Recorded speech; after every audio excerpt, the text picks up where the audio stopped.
नमस्कार मित्रांनो, आचार्य 90 FM yo on रेडिओमध्ये मी तेजस्विनी आपल्या सगळ्यांचं स्वागत करते.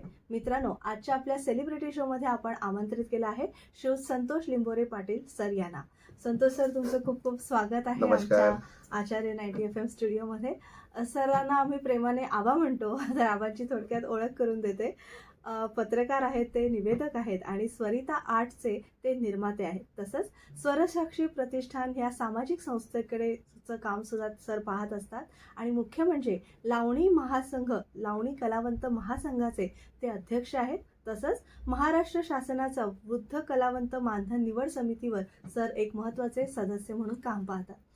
सर, आता सुरुवातच अर्थातच तुमच्या बालपणापासून करते आणि बालपण ते आत्तापर्यंत म्हणजे कलाकार म्हणून तुमचा प्रवास कसा घडला हे आमच्या सगळ्या श्रोत्यांना जाणून घ्यायचं आहे. तर सुरुवात तुमची मुंबईपासून झाली की कसं, ते थोडंसं सांगा. माझा जन्म हा मुंबईमध्येच झाला. माझं म्हणजे मी आजही राहतो तो धारावीमध्ये. अच्छा.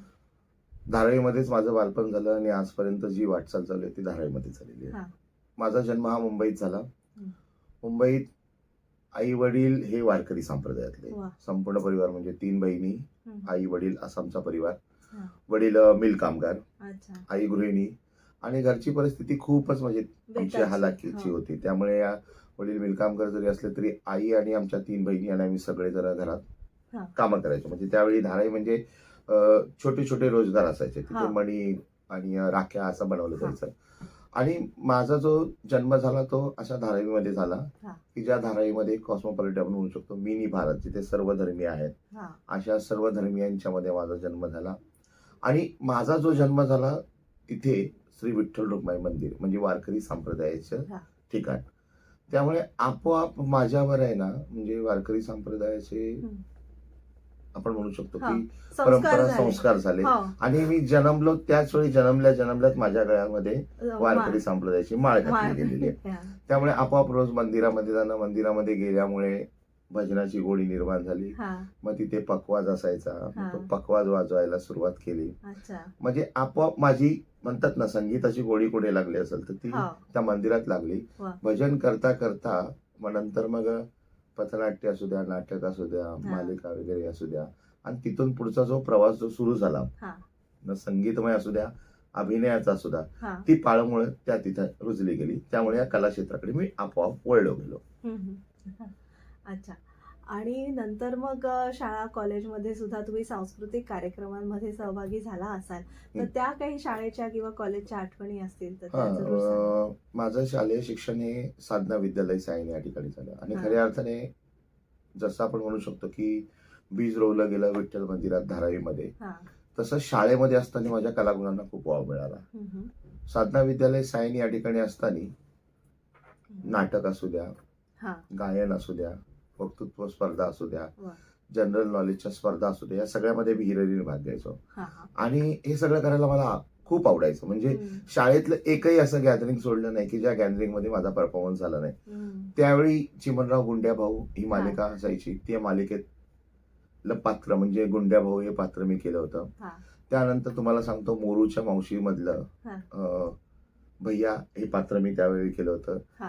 कोळी गीता असू द्या, माटा माटा गो ही जी गाणी आहेत त्यावेळी तिथे स्टेजवर आम्ही केलेले. म्हणजे त्यावेळी ब्रेक डान्सचा जमाना होता, तो ब्रेक डान्स पण आम्ही केलेला. म्हणजे त्यामुळे आपोआप आहे ना, म्हणजे या अंगाला जे वळण आहे, वळण ते शाळेमध्ये साधना विद्यालयात. आणि साधना विद्यालयातले शिक्षक आणि आमची जी मित्रमंडळी होती खरंच तशी होती की ज्यांनी आम्हाला प्रोत्साहन दिलं.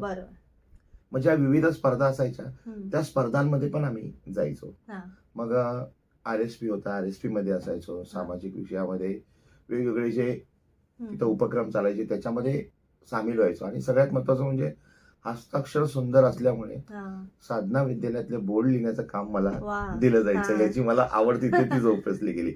आणि खरं म्हणजे मी आज ज्या कला क्षेत्रात आहे त्या कला क्षेत्राला जर मी आज इथपर्यंत पोहोचलो असेल तर ते विठ्ठल मंदिरामुळे आणि आपोआप साधना विद्यालयामुळे, की जिथे माझ्या कलागुणांना वाव मिळाला. त्यानंतर माझं महाविद्यालयीन शिक्षण हे आर्यन भट म्हणजे टी.के. टोपे नाईट कॉलेजमधून मी पूर्ण केलं.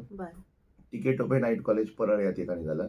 आणि तिथेही गेल्यानंतर तिथेही वेगवेगळ्या सांस्कृतिक कार्यक्रमामध्ये मी सहभाग घ्यायचो. आणि आवड होती नृत्याची आता वाटत नसेल पाहिजे, पण नृत्याची आवड होती. हा. नृत्यामध्ये भाग घ्यायचो, नृत्य बसवायचो, वा. छोट्या छोट्या नाट्यछटा बसवायचो. हम्म. त्यामुळे कॉलेज जीवन पण माझं हे पूर्णपणे वा. म्हणजे आपण म्हणू शकतो कला क्षेत्राला वाहिलेलंच गेलेलं आहे. वा वा, सुंदर सुंदर. आणि त्या काळातल्या काही आठवणी आहेत का, म्हणजे शाळेशी निगडीत किंवा कॉलेजशी निगडीत? शाळेशी निगडीत आठवणी म्हणजे ज्यावेळी आम्ही ठरवलं मोरूची मावशी नाटक करायचं. हा. मोरूची मावशी नाटक करायचं ठरवलं, नाटकाची संकल्पना मांडली हा. आम्ही सगळ्यांनी मिळून. हा.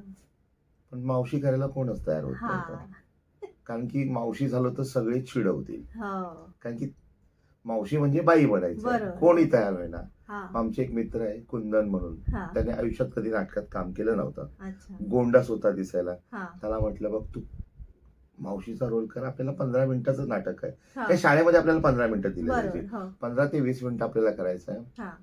आणि तो जो रोल त्याने केला हा. त्यानंतर त्याला आजपर्यंत आमची सगळे मुलं हा. म्हणजे मावशी या नावानेच ओळख. ओळखतात. आणि दुसरी एक आठवण सांगतो की शाळेमध्ये असताना आम्हाला शाळेतल्या म्हणजे प्रिन्सिपल असू द्या, हा. मुख्याध्यापिका असू द्या, सगळ्या शिक्षिका असू द्या, हम्म. सगळ्यांनी आमच्यावर खरंच म्हणजे संस्कार चांगले केले की आम्ही ते विसरू शकत नाही. हम्म. आणि एक आठवण सांगतो की त्याचीच परतफेड म्हणजे आपण जे आपल्या शिक्षकांनी आपल्याला घडवलं त्याची हो. उतरंड आपण करू शकत नाही. हा. पण आम्ही 3 वर्षापूर्वी आमचा गेट टुगेदर केला. हा. म्हणजे 1972 पासून हा. ते 2022 पर्यंतचे सगळे विद्यार्थी तिथे आले होतो. हा. हा. आणि त्यावेळी आमचे जे हयात शिक्षक आहेत, हम्म. मग कोणी पुण्याला, कोणी कोकणात, वेगवेगळ्या हा. ठिकाणी, त्यांना आणून आम्ही त्यांचा आदर सत्कार केला. हे आम्हाला अभिमान वाटतं. वा. आणि कॉलेज जीवनामध्ये म्हणाल तर आम्ही ना महाविद्यालयीन नृत्य स्पर्धेमध्ये उतरलो होतो. हम्म. आणि तिथे चांगली चांगली नावाजलेली कॉलेज होते, तर नावं घेत नाही, हा. खूप चांगले चांगले नावाजलेले कॉलेज होते आणि त्यांचे कॉस्ट्युम पासून सगळं तगडं हा. होतं. आणि आम्ही नाईट कॉलेजचे विद्यार्थी हा. होतो. आणि या सगळ्यांमधून हम्म. आमच्या टिकेटोपे नाईट कॉलेजला वा. संपूर्ण मुंबईतून महाविद्यालयामधून 2रा क्रमांक मिळाला. हा. याचा आम्हाला अभिमान वाटतो. नक्कीच. एक छोटीशी विश्रांती घेऊया आणि आपल्या ह्या गप्पा अशा सुरू ठेवूया. तुम्ही ऐकत राहा आचार्य 90 FM युअर ओन रेडिओ. आपली मुलाखत चालू आहे संतोष लिंबोरे पाटील सर यांच्याबरोबर. धन्यवाद.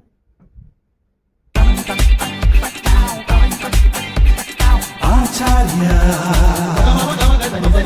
90 FM.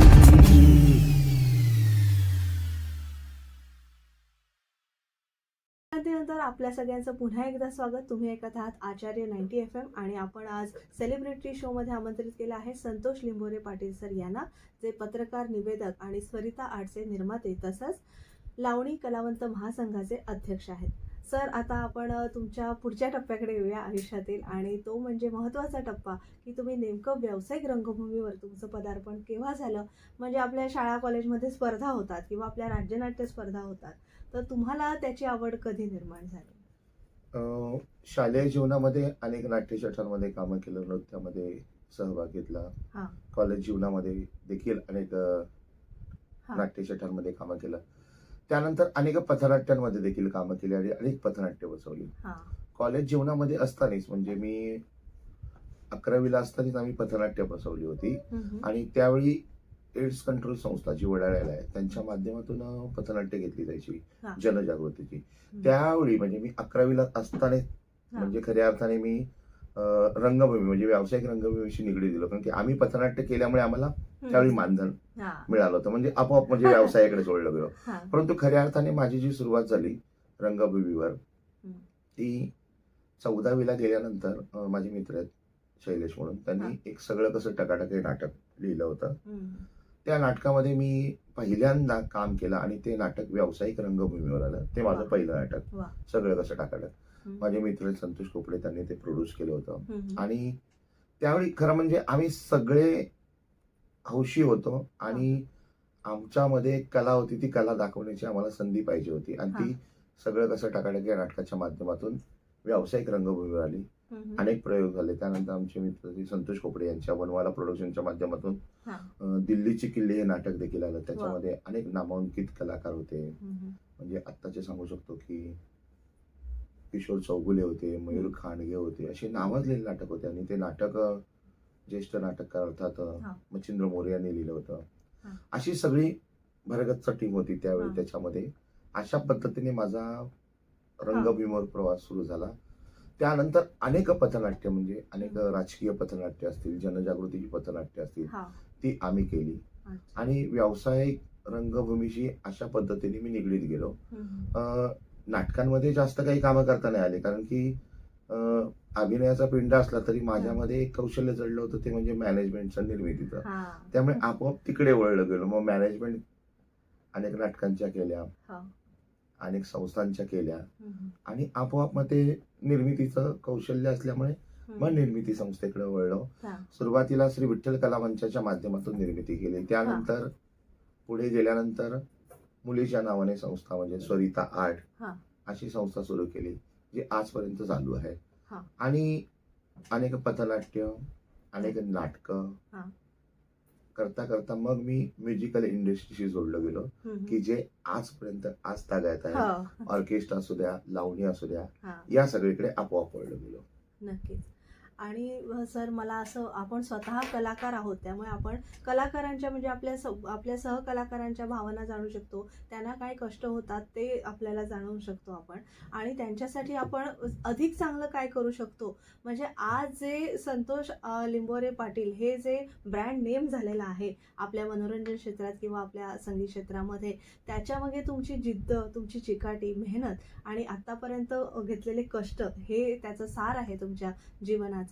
तर त्या आता उत्कृष्ट निर्माते होण्यामागे जी तुम्ही आज या स्तराला जे तुम्ही पोचला आहात, त्याच्या मागे हा जो सगळा तुमचा प्रवास झालेला आहे, त्यामध्ये तुम्ही कसं आता स्वतःला पाहता, की आता तुम्हाला असं छान वाटत असेल की एवढ्या ह्या स्टेजवर, कारण अगदी तळागाळापासून तुम्ही सुरुवात केलेली आहे आणि आज एवढ्या मान्यताप्राप्त यश तुम्हाला संपादन तुम्ही केलेलं आहे, तर त्या सगळ्या प्रवासाविषयी थोडंसं सांगा. सुरुवातीचा काळ म्हणजे मी सांगितलं की मी धारावीच्या हा. नगरीतून आलो असल्यामुळे खडतर प्रवास होता.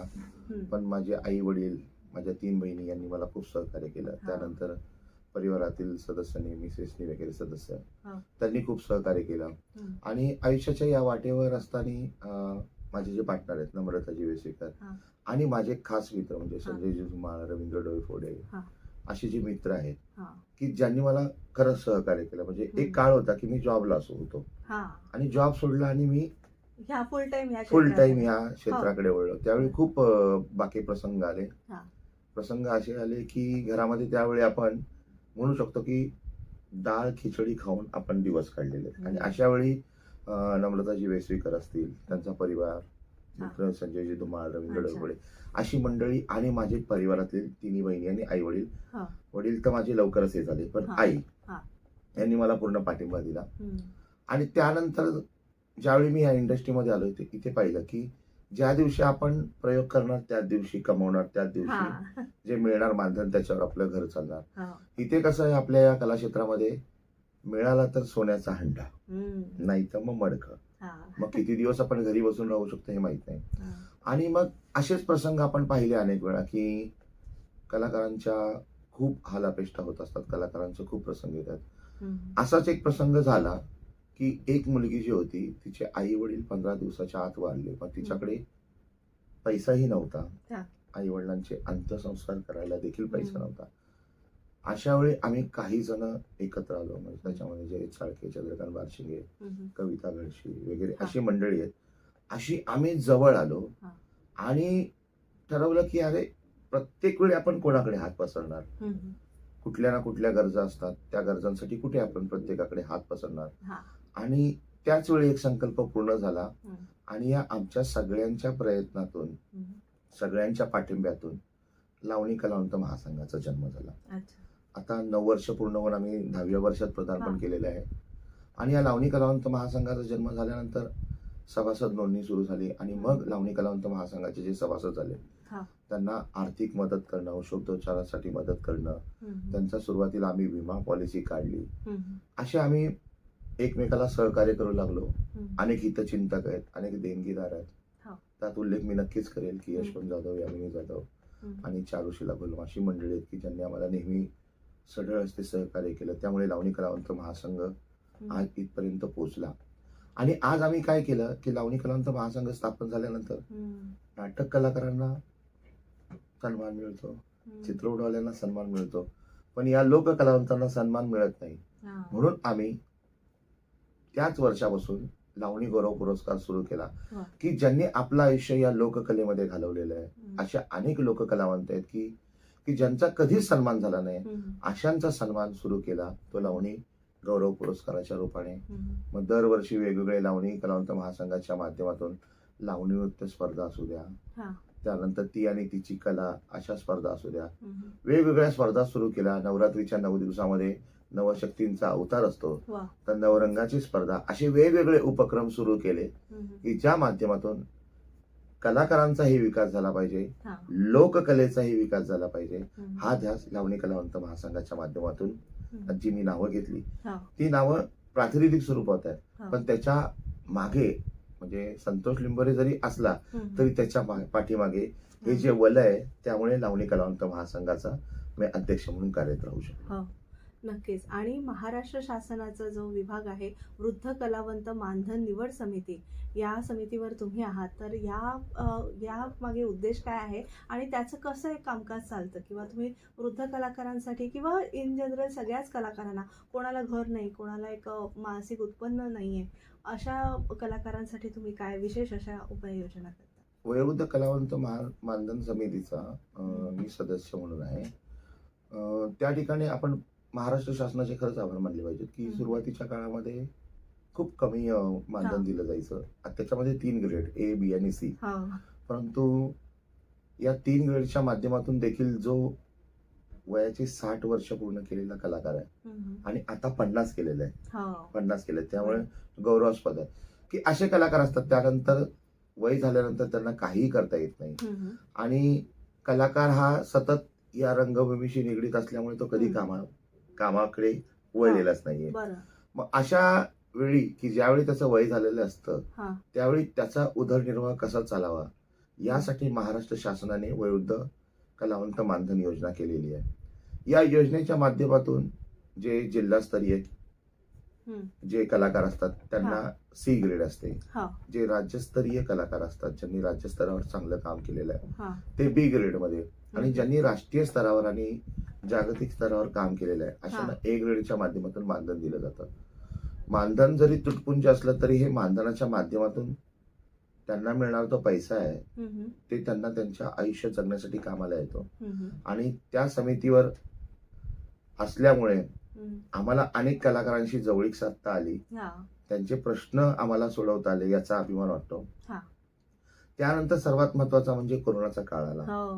कोरोनाच्या काळामध्ये हालाकीची परिस्थिती एवढी निर्माण झाली की सगळ्यात पहिलं जर काय बंद झालं असेल तर मनोरंजन, आणि सगळ्यात शेवटी काय सुरू झालं असेल तर मनोरंजन. कलाकारांची जी पुंजी जमवली होती ती संपली. अनेक कलाकार आपल्याला सोडून देवाघरी गेले. अनेक कलाकारांची परिस्थिती एवढी बेकार आली की आत्महत्या केली.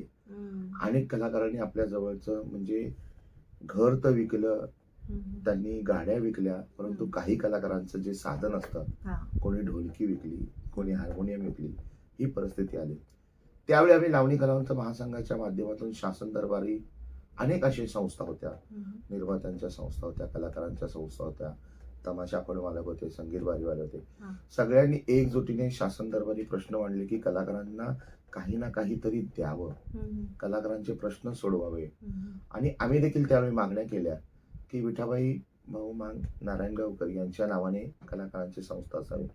जर कामगारांचं मंडळ आहे तसंच मंडळ कलाकारांचं असावं, ज्याच्यासाठी आम्ही आजही कार्यरत आहोत की आमचं पूर्ण व्हावं. बघू, नक्कीच यश येईल. ते यश आलं तर नक्कीच कलाकारांचा उदय होईल. पहिले कलाकारांना म्हणजे घरांमध्ये पर्सेंटेज दिले जायचे, ते बंद झाले काही कारणामुळे. आजही म्हाडामध्ये आणि सिडकोमध्ये पर्सेंटेज आहे, पण फक्त सिडकोमध्ये आणि म्हाडामध्ये नाही तर नोकरीमध्ये देखील कलाकारांना टक्केवारी असावी आणि त्यांना सांभाळून घ्यावं, ही देखील मागणी आम्ही या ठिकाणी केलेली आहे. खरंच. आणि असे निर्माते किंवा असे एक गॉडफादर आपण म्हणतो, इंडस्ट्रीत आपल्याला गॉडफादर लागतो आणि गॉडफादरची गरज असते. आणि तसे तुम्ही सगळ्या आम्हा कलाकारांसाठी आहात. म्हणजे कुठलाही कलाकार अडचणीत असेल, अडचणीत असेल किंवा कुठलाही त्याचा कौटुंबिक प्रश्न असेल किंवा शासन दरबारी मांडायचा प्रश्न असेल, तर नेहमी आबांची म्हणजे तुमची आठवण आम्ही काढतो. आणि सगळ्या कलाकारांना चला आबा आहेत ना म्हणजे काम होणारच, हे एक शाश्वती असते. एक एक कुठेतरी आणि आधार जो देणारा व्यक्ती असतो, जो आधारवड असतो, जसा कुटुंबात आपला आधारवड असतो, तसं आपल्या मनोरंजन क्षेत्रात तुम्ही आहात. त्यामुळे एक सगळ्यांनाच खूप असं दिलासादायक एक वातावरण असतं. आणि आपल्या प्रश्नांना नक्कीच तुम्ही शासन दरबारी सगळे मांडता, त्याबद्दल तुमचे खूप खूप आभार. आणि तुम्हाला देवाच्या चरणी पण प्रार्थना आहे, तुम्हाला उत्तम आयुष्य आरोग्य लाभो आणि आमच्या सगळ्या ह्या ज्या कलाकारांच्या समस्या आहेत त्या तुमच्या रूपाने तुम्ही खंडित करालच. आता मी परत एक विश्रांती घेऊया आपण आणि मग पुढे ही चर्चा चालू ठेवूया. परत एक विश्रांती घेतोय. तुम्ही ऐकत राहा आचार्य 90 FM. आपण बातचीत करत आहोत संतोष लिंबोरे पाटील सर यांच्याशी.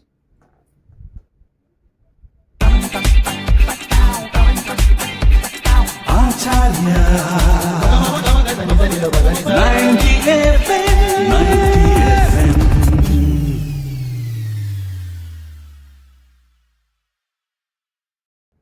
विश्रांतीनंतर तुम्हा सगळ्यांचं पुन्हा एकदा स्वागत. तुम्ही ऐकत आहात आचार्य 90 FM युअर ओन रेडिओ. आणि आज आपण बातचीत करतो आहे पत्रकार, निवेदक, स्वरिता आर्टचे निर्माते श्री संतोष लिंबोरे पाटील सर यांच्याशी. संतोष सर, आतापर्यंत तुम्ही एवढं भरभरून बोललात आणि कलाकारांविषयी असलेली तळमळ तुमच्या बोलण्यातनं जाणून येते. आता मला सांगा की निर्माता हा नेहमी क्रिएटिव्ह असतो आणि तुम्ही स्वतः कलाकार आहात, त्यामुळे तुम्ही अनेक कलाकारांना काम देता किंवा रोजगार देता. तर आता तुमच्या भावी संकल्पना काय आहेत?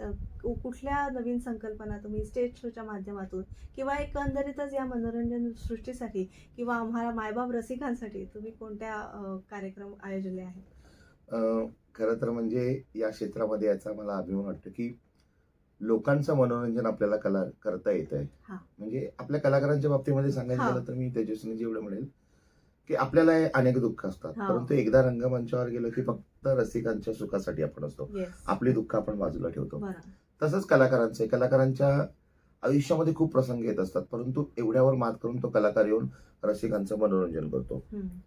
आता तुम्ही म्हणालात निर्माता. निर्माता होणं म्हणजे खरं म्हणजे खूप मोठं शिवधनुष्य पेलण्यासारखं असतं.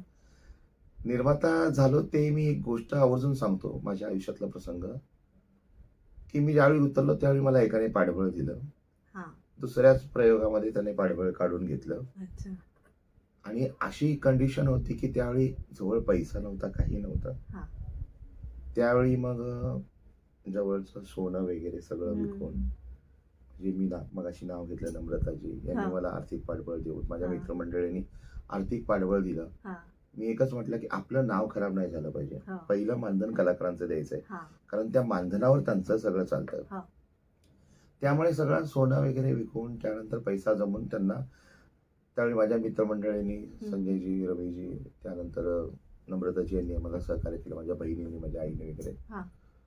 पण एक सांगतो की एकच आहे की वर्षातले 365 दिवसापैकी कमीत कमी 300 दिवस तरी कलाकार हा बिझी राहावा, त्याचा पोटापाण्याचा प्रश्न दूर व्हावा. माझं एकच उद्दिष्ट असतं, घरी बसून आपल्याला कोणी पैसा देणार नाहीये. त्यामुळे जेवढे आपण संस्थेशी, लोकांशी संपर्क साधू तेवढं आपल्याला काम मिळेल.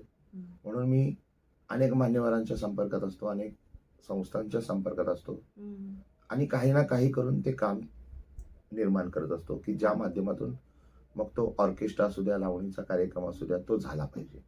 त्यामुळे काय होतं की 15 ते 20 कलाकारांना रोजगार निर्माण होतो. आता दहीहंडीच्या दिवशी 9 कार्यक्रम असतात, त्यामुळे कमीत कमी 150-200 कलाकारांचा रोजगाराचा प्रश्न मिळतो. म्हणजे एकच आहे की कुठून ना कुठून काम यावं आणि कलाकारांना त्यांचा रोजगार मिळावा, यासाठी झटत असतो. आणि जरी निर्माता असलो तरी माझ्यामध्ये एक कलाकार दडलेला असल्यामुळे त्यामुळे माझं आणि कलाकारांचं बॉन्डिंग हे पारिवारिक झालेलं आहे. त्यामुळे माझ्याकडे येणारा कलाकार हा माझा एक मित्र, माझा सोबती हेच समजून आम्ही कामं करतो. त्यामुळे इथपर्यंत पोहोचलेलो आहे. जर मी निर्माता असेल तर त्याच्या पाठीमागे सगळं श्रेय हे माझ्या कलाकारांचं आहे की त्यांची साथ आहे हा. म्हणून मी इथपर्यंत आहे. नक्कीच.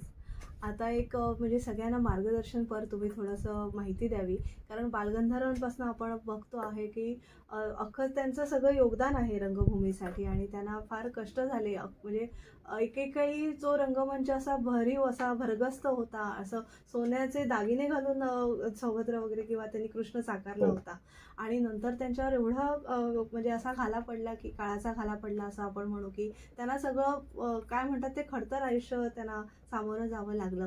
तर अशी परिस्थिती, एवढं सगळं आपल्याला इतिहास असताना तुम्ही या क्षेत्रात निर्माते म्हणून खंबीरपणे, म्हणजे निर्मात्याला स्वतःच्या अडचणी ह्या असतातच, तर तरीसुद्धा तुम्ही उभे आहात. तर नवीन एक पिढीने या क्षेत्रात जर निर्माता म्हणून यायचं असेल किंवा कलाकार म्हणून मनोरंजन क्षेत्रात यायचं असेल, कारण मनोरंजन क्षेत्र हे अळवावरचं पाणी आपण नेहमी म्हणतो, आज आहे तर उद्या आपल्याला काम नाही अशी परिस्थिती असते, तरी सुद्धा आपण निराशेकडे न वळता की मुलांनी अधिकाधिक निर्माता स्वतः व्हावं, यासाठी तुम्ही निर्माते म्हणून काय मार्गदर्शन करा? मी जरी कलाकार असलो ना तरी मी हा. सुरुवातीला मी जॉब करायचो. हा.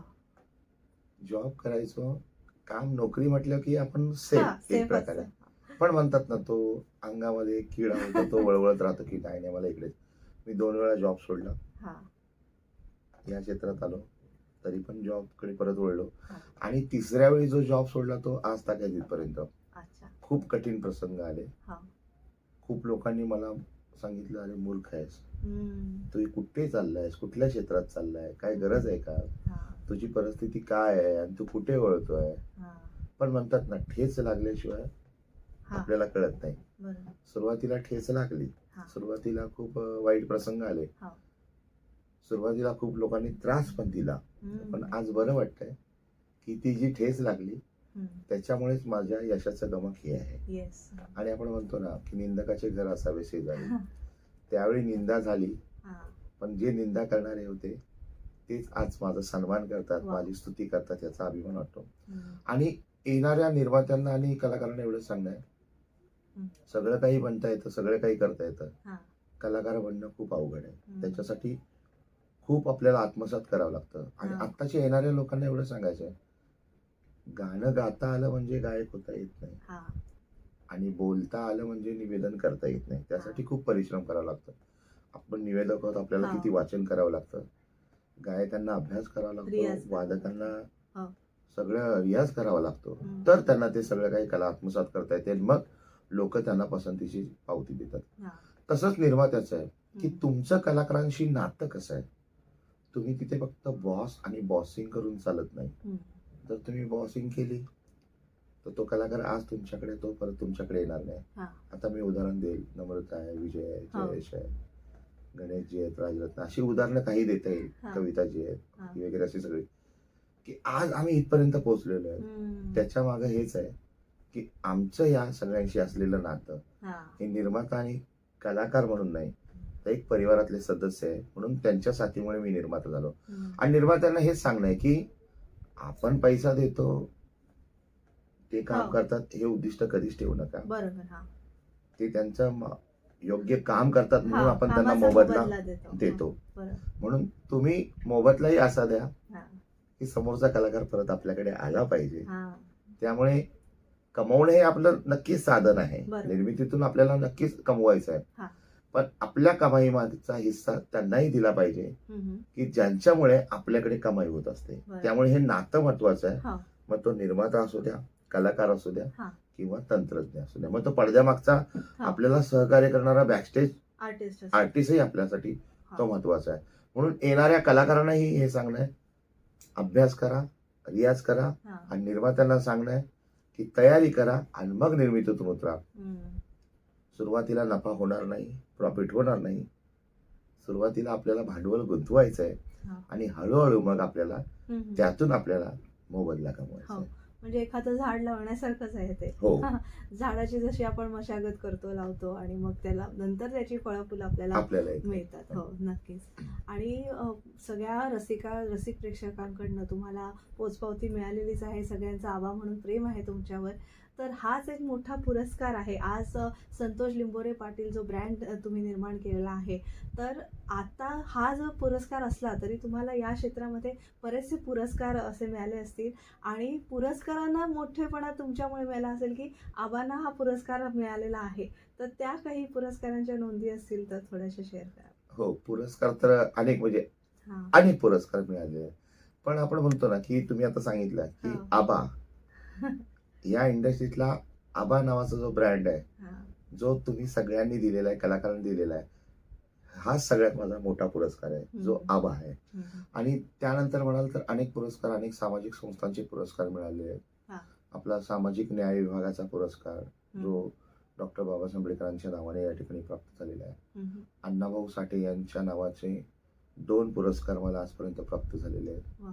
त्याचप्रमाणे अनेक म्हणजे हो, खूप खूप अगणित, अगणित हो. पुरस्कार आहेत की जे पुरस्कार मिळाले आहेत. हा. शासनाच्या माध्यमातून देखील पुरस्कार मिळाले आहेत. हं. परंतु लोकांचं प्रेम आणि लोकांची जी टाळी आणि लोकांची जी स्तुती मिळते, हां. हा सगळ्यात आयुष्यातला माझा मोठा पुरस्कार आहे. हा. आणि आजपर्यंत लावणी कलावंत महासंघाचे आमचे सगळे पदाधिकारी, सभासद, हं. सरिता आर्टच्या माध्यमातून, मा वैष्णोदेवी प्रोडक्शन असू द्या, वा. या सगळ्या माध्यमातून कलाकारांनी दिलेलं जे प्रेम आहे हं. आणि सगळ्यात महत्वाचं म्हणजे रसिकांनी हं. प्रत्येक वेळी जे आपुलकीने परत आम्हाला एकदा तुम्ही पाहिजे हां. हे जे प्रेम दिलेलं आहे, हा आयुष्यातला सगळ्यात मोठा पुरस्कार आहे. नक्कीच. आज तुम्ही आमच्या स्टुडिओमध्ये आलात त्याबद्दल खूप खूप आभार आणि खूप छान अशी मुलाखत आणि तुमचे सगळे अनुभव आणि तुमचं जे खडतर जीवन तुम्ही आम्हाला सांगितलं आणि त्यातून मिळालेलं यश, ही सगळी चर्चा आज आपण केली त्याबद्दल तुमचे मनपूर्वक आभार. धन्यवाद. नाही, मी तर पहिले आभार तुमचे मानेल की या ठिकाणी आचार्य 90 FM चॅनलनी मला या ठिकाणी आमंत्रित केलं. हां. आणि खास करून मी तुमचे आभार मानेल तेजस्विनी मॅडम हां. की खरं म्हणजे आज आचार्य 90 FM चॅनलच्या माध्यमातून तेजस्विनी मॅडम तुम्ही अनेक कलाकारांना या ठिकाणी बोलवून निमंत्रित हां. करून त्यांना या ठिकाणी खऱ्या अर्थाने प्रसिद्धी देत आहेत. हे एक मोठं काम तुम्ही करत आहात आणि तुम्ही मला या ठिकाणी बोलवलं तेजस्विनी मॅडम, हां. त्याबद्दल मी तुमचे देखील या ठिकाणी हो. आभार मानतो थँक्यू. आणि आचार्य 90 FM चे देखील आभार मानतो. नक्कीच. धन्यवाद. तर मित्रांनो, आजच्या आपल्या सेलिब्रिटी शोमध्ये आपण आमंत्रित केलं होतं पत्रकार, निवेदक आणि स्वरिता आर्टचे निर्माते श्री संतोष लिंबोरे पाटील सर यांना. तसंच ते स्वरसाक्षी प्रतिष्ठान सामाजिक संस्थेचे कार्य पाहतात आणि लावणी कलावंत महासंघाचे अध्यक्ष म्हणून काम पाहतात. पुन्हा एका नवीन अतिथींसह भेटूया पुढील सेलिब्रिटी शोमध्ये. तोवर तुम्ही ऐकत राहा आचार्य 90 FM. मी तेजस्विनी आपला निरोप घेते. तुम्ही ऐकत राहा आचार्य 90 FM युअर ऑन रेडिओ. धन्यवाद.